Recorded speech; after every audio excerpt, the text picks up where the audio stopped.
मैं तुहाडे सारिਆਂ ਕੋਲੋਂ माफ़ी मंगना भाई मैं माड़ा तुसी तगड़े तुसी जिते ते मैं हारिया। अज 19 तरीक है जुम्मे का दिन है। इस टाइम मैं बैठा वां ए काम करना पिया ते ए विखाण का मकसद की है। विखाण का मकसद ये नहीं कि तुहाडे कोलों वाह वाह लैनी है, तुहाडे कोलों शाबाश लैनी, तुहाडे कोलों मैं नाम लैना या तुहां मैनूं कोई दे छड़ना। ना मैं तुहाडे कोलों कुछ मंगना, ना मैं तुहाडे कोलों कुछ लैना, ना मैनूं तुहाडी शाबाश की लोड़। कल परसों का बड़ा सारा मतलब वो मैनूं तनकीद का निशाना फिर बनाया जा रहा कि तू पग लैके तू उत्थे वड़िया, तू उत्थे की करना पिया। ए जिन्हां लोकां दाड़ियां रखियां ने, नबी पाक दी सुन्नत है ना, जिन्हों वो काम नेकी दा करन लगदे ने, की दाड़ियां मना के जांदे ने। पग की गल जिहड़ी करदे, तू पग रखी है तू उत्थे जाके की करदा होना।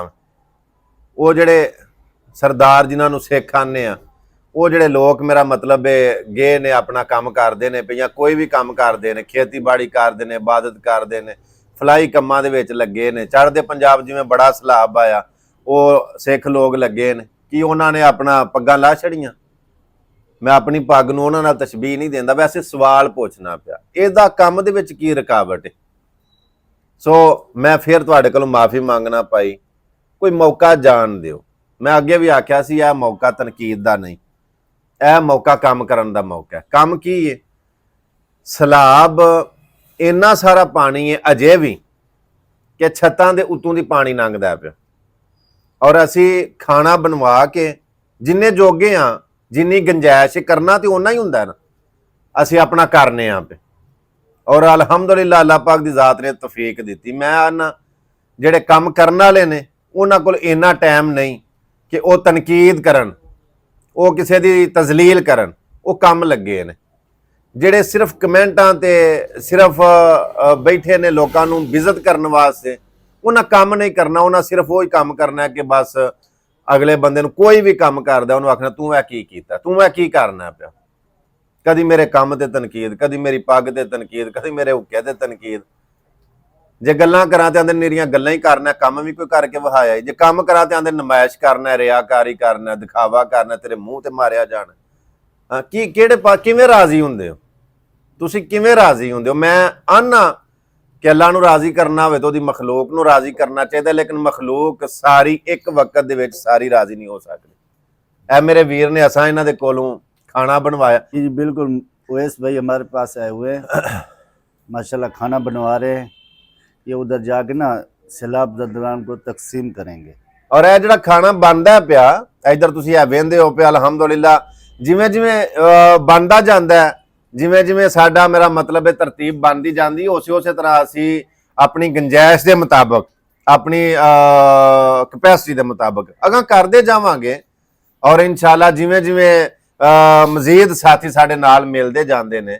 उंज असी निकले कल्ले सां, लेकिन अलहमदुलिल्लाह एक टीम वर्क है साडा तिन्ना चौं जगह के उत्ते, जिस तरह अलीपुर, सीतपुर, जलालपुर, पीरवाला। जलालपुर पीरवाला की सूरत हाल इंतहाई अफसोसनाक। अलीपुर सीतपुर ते वेख के उंज मतलब इस तरह समझो ना जिवें बंदा डर जाता है। अलीपुर सीतपुर तो ज्यादा तबाही मेरे नज़दीक जलालपुर पीरवाला हो गई, क्योंकि इत्थे पानी अजे तक उतरिया ही नहीं। डक्का लगा, 1 फुट पानी थोड़ा जिहा थल्ले आया, लेकिन समझो पानी उत्थे दा उत्थे ही। दुआ है कि अल्लाह पाक दी ज़ात जिन्हें सैलाब ज़दगान इस मुसीबत दे विच फसे ने, अल्लाह सारियां दी यह मुश्किल आसान करे और सानू इस मुश्किल वक्त दे विच तजलील, तनकीद, दूजे नूं बिज़त करन दी बजाय काम करन दी तौफीक दे। और दुआवां च याद रखियो अज जुम्मा है, अज 19 सितंबर है सन 2025। और इंशाअल्लाह असी जिवें जिवें काम करते रहने कर रहे हैं, तुहानूं नाल नाल महान देवांगे। दुआवां च याद रखियो भाई, तुहाडा बहुत शुक्रिया, बहुत नवाजिश जी। तुसां साडे नाल बड़ा कंप्रोमाइज़ कीता, बड़ा तावन कीता, अपने वल्लों ये विच बड़ा हिस्सा पाते हैं कि चलो जे काम तुसीं करदे हो पे नेकी दा काम है, असीं अपने वल्लों इस काम दे विच भी हिस्सा पाने।